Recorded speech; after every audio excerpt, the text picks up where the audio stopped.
Daisy, my sister-in-law, made a joke over the family dinner. "Too bad your baby looks nothing like your husband." "Perhaps she has a secret," my husband, Jared, said with a laugh. Everyone laughed along with them. I simply grinned, got to my feet, and gave him an envelope. "Since we're sharing secrets, open this." The giggling ceased. His face went white. "Too bad your baby looks nothing like your husband." Daisy's words cut like a dagger through silk through the warm evening air. The cozy conversation of family supper that had just filled the dining room was suddenly icy. Every discussion came to a halt. Each fork stopped in mid-stride. In the hallway, even the grandfather clock appeared to be holding its breath. This dinner was the result of 7 days of preparation. Everything was meticulously cleaned, prepared, arranged, and rearranged over the course of 7 days. I had used herbs from my own garden to season the pot roast, which had been slow cooking for 8 hours. Under the chandelier glittered our finest china, the Waterford set we had gotten as a wedding present. To select the ideal autumn arrangement for the centerpiece, I even drove to 3 different flower stores. Why? Because I was still frantically trying to convince Jared's family that I was deserving be his wife after 3 years of marriage. I'm still working to prove to them that I could improve their family's reputation rather than just being some female their golden boy had settled for. I was a self-sufficient lady with a prosperous profession in product development prior to Jared. I had a vibrant social life, a lovely apartment, and dependable friendships. However, there was an unstated cost to marrying into the perfect family. I had to change who I was to fit their expectations. That meant leaving my work, relocating to their area of choice, and embracing their conservative beliefs. I was expected to be appreciative and to view belonging to the powerful and affluent Miller dynasty as an honor. I was too. I was quite content with Jared. He was gentle, considerate, and, in spite of his family's peculiarities, incredibly affectionate. He even gave the impression that he actually cared about my goals. However, each family meal served as a new reminder of my position. In their perspective, I was always a visitor, an outsider attempting to gain acceptance. Jared's mother, Patricia, had a knack of subtly making me feel unworthy. When I voiced my opinion, I was met with a dismissive wave of the hand and a raised eyebrow at my choice of cutlery. Mastering the backhanded praise, she complimented my cuisine while also implying that I learned a thing or two. Her daughter, Daisy, was her mother's miniature version of herself, always prepared to make a scathing comment while posing as harmless conversation.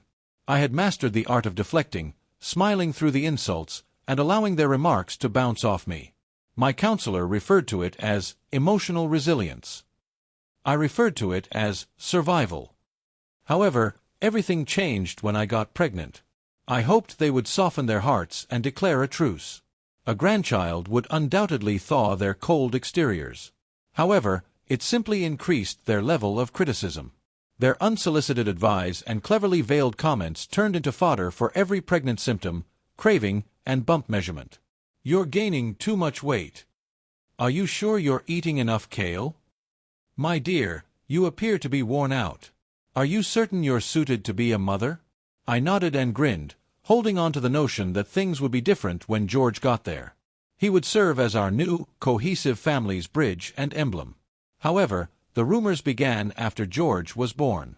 His eyes were deep brown, and he had dark hair. Both Jared and I had blue eyes and light hair. "Oh, it's so strange, he looks nothing like you too, does he?"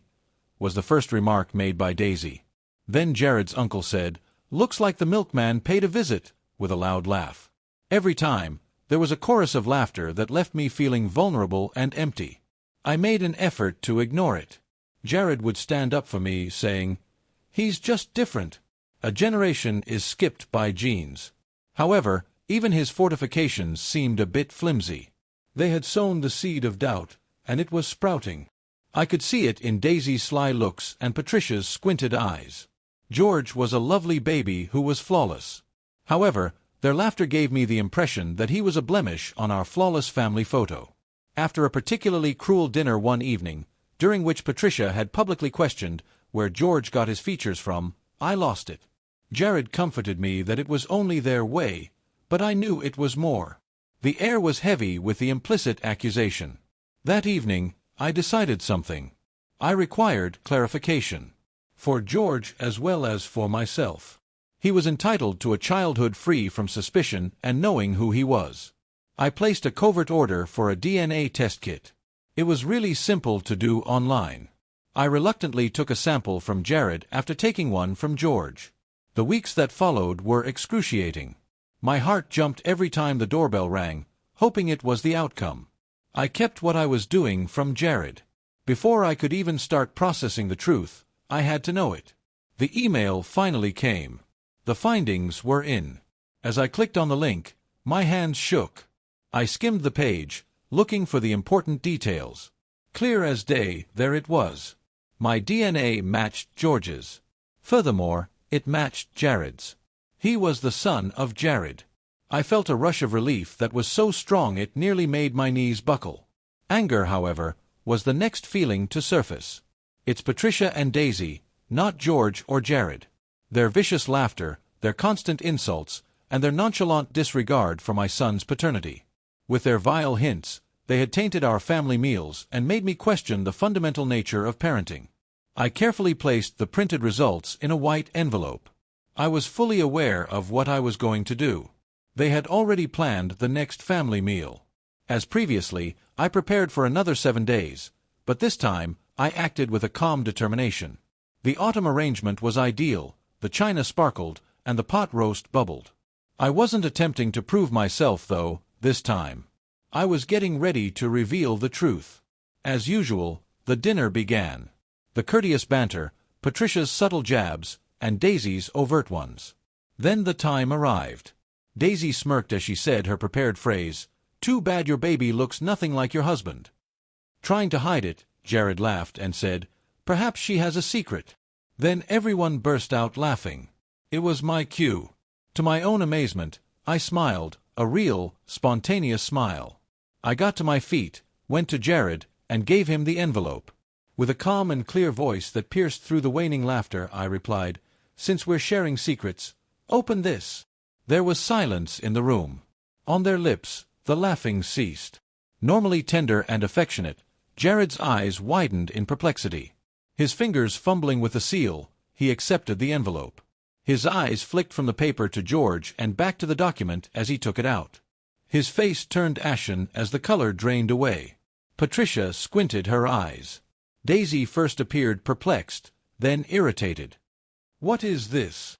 Jared asked, clearing his throat in a hoarse whisper.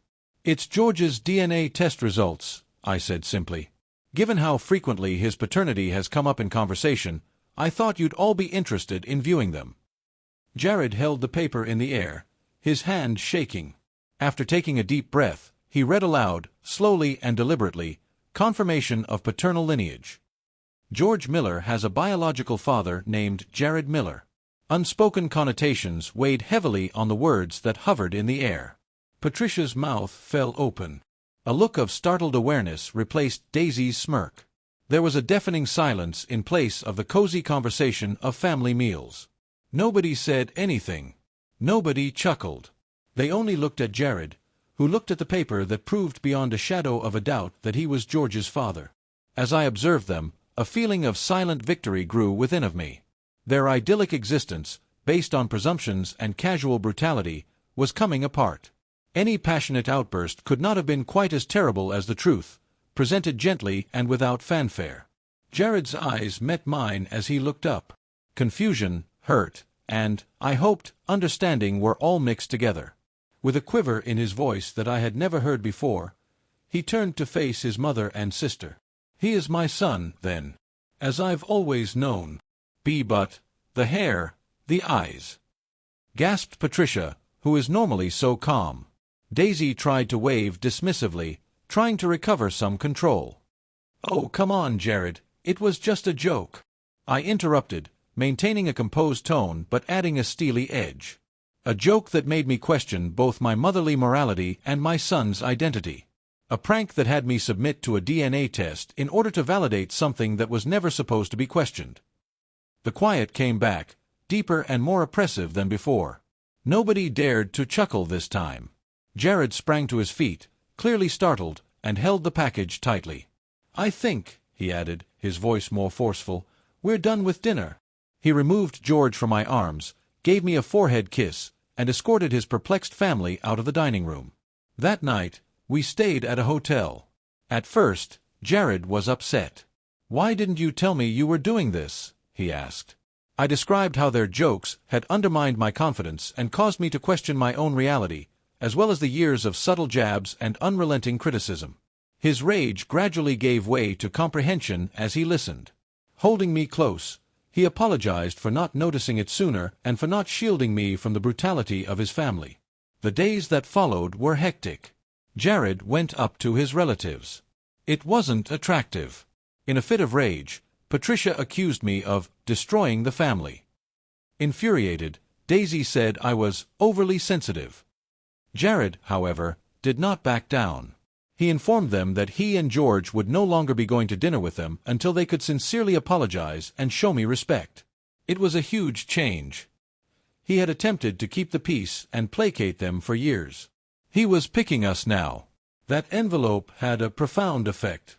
It destroyed the flimsy facade of their ideal family, not only proving George's paternity. It made them face the repercussions of their remarks and revealed their biases. I could tell Patricia and Daisy weren't swayed by their daughter's poison since they attempted to backtrack and apologize in a feigned manner. But it wasn't our family dynamics that changed the most. I had given up hoping for approval that might never materialize. I stopped making myself smaller to fit into areas that weren't made to hold me in my entirety. Ceased pursuing approval from those whose viewpoints had turned out to be untrustworthy and ultimately unrelated to my pleasure.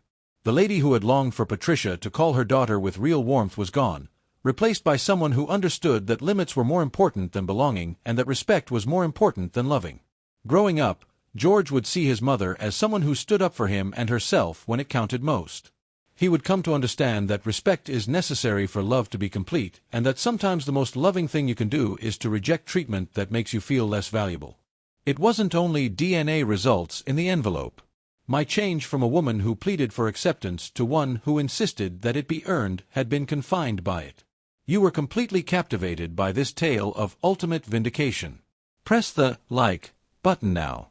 The moment Olivia carefully delivered Jared that envelope at the dinner table, knowing it would ruin his entire life, was my favorite part. Which moment was your favorite? Leave a comment below with it. Don't miss any more incredible tales of strong, independent women. In order to ensure that you never miss an upload, subscribe and click the notification bell.